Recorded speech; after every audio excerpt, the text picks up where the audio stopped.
ये है बोलते पन्ने और आप सुन रहे हैं इस सप्ताह।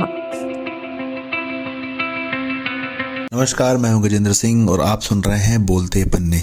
इस सप्ताह कार्यक्रम में हम बात करेंगे जाते हुए साल 2023 में सुप्रीम कोर्ट के उन फैसलों की जिन्होंने कहीं ना कहीं लोगों को निराश किया। इसमें धारा 370, समलैंगिक विवाह और नोटबंदी जैसे मामलों में सरकार के खिलाफ लड़ाई में अधिकतर फैसला सरकार के पक्ष में ही गया और लोग थोड़े से हताश और निराश हुए। आइए साल के उन्हीं ज़रूरी मामलों और सुप्रीम कोर्ट के फैसले पर नज़र डालते हैं।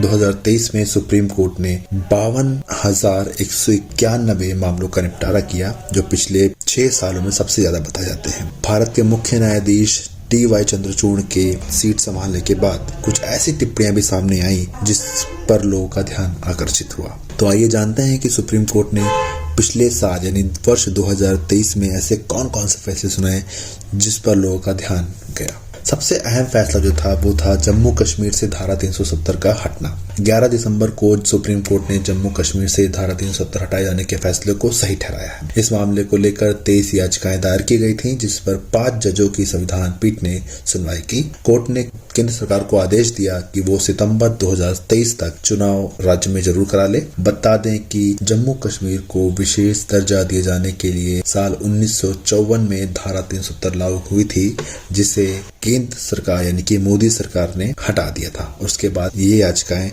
सुप्रीम कोर्ट में दायर की गई थी। सुप्रीम कोर्ट ने धारा 370 हटाने को बिल्कुल सही ठहराया है और उनका ये कहना है कि इसमें कुछ भी असंवैधानिक नहीं था। दूसरी जो सबसे बड़ी खबर जो चर्चा में रही वो थी धारा 370 के तहत आने वाले समलैंगिक विवाह को मंजूरी मिलनी चाहिए थी या नहीं।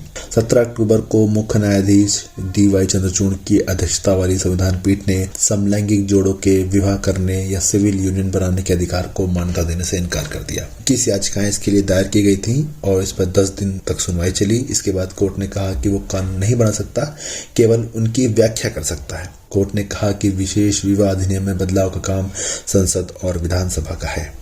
साल की जो तीसरी बड़ी घटना थी जिसमें सुप्रीम कोर्ट को हस्तक्षेप करना पड़ा, उसमें राहुल गांधी की संसद सदस्यता को लेकर भी थी। कांग्रेस के सांसद राहुल गांधी कर्नाटक में एक चुनाव रैली के दौरान मोदी सरनेम को लेकर विवादों में आ गए थे।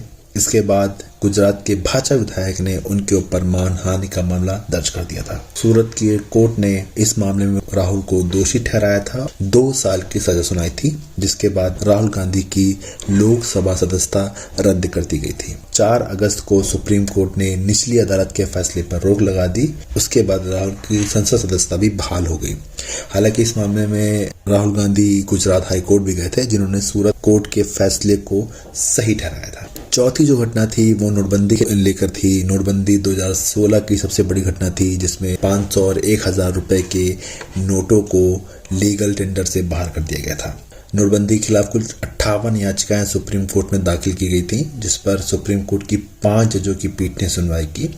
पीठ ने 4-1 से फैसला सुनाया था और नोटबंदी को सही ठहराया था। प्रक्रिया में कोई भी गड़बड़ी नहीं हुई, उनका ये कहना था, और आर्थिक फैसले को पलटा नहीं जाता है, जो सुप्रीम कोर्ट ने कहा था। सुप्रीम कोर्ट ने ये भी कहा था कि सरकार की नीयत और नीति ठीक थी। हालांकि पीठ में शामिल जस्टिस PV नागरत्ना ने फैसले पर असहमति जताई थी। इसके बाद जो एक बड़ी घटना दिल्ली को लेकर भी हो रही थी कि दिल्ली और LG के बीच में जो टकराव चल रहा था, उपराज्यपाल का विवाद, उसको लेकर भी मामला सुप्रीम कोर्ट पहुंचा था। दरअसल इसमें मामला अधिकारियों की पोस्टिंग और ट्रांसफर को लेकर था, जिसका अधिकार दिल्ली सरकार के पास था, लेकिन इसे राज्यपाल ने अपने अधीन कर लिया था। इसके बाद दिल्ली सरकार सुप्रीम कोर्ट चली गई थी। सुप्रीम कोर्ट ने दिल्ली में अधिकारियों की पोस्टिंग और ट्रांसफर का अधिकार दिल्ली सरकार को दे दिया था। सो कोर्ट ने यह भी कहा था कि उपराज्यपाल सरकार की सलाह पर काम करेंगे। हालांकि इससे पहले जो ये अधिकार था ये उपराज्यपाल के पास था। इस सुप्रीम कोर्ट के फैसले के बाद भी केंद्र सरकार चुप नहीं बैठी, वो एक अध्यादेश लेकर आ गई और ये अधिकार वापस उपराज्यपाल को दे दिया गया।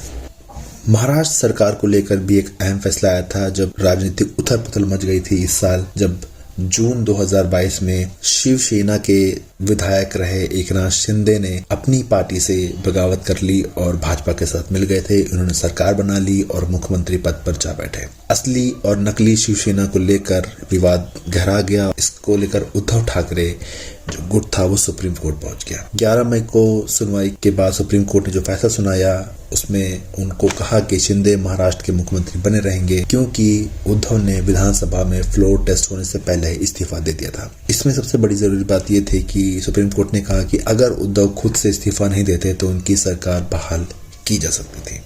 इसके अलावा कोर्ट ने और भी कई महत्वपूर्ण फैसले दिए हैं, जिसमें हजारों साल पुरानी जल्लीकट्टू प्रथा पर रोक लगाने से इनकार कर दिया है।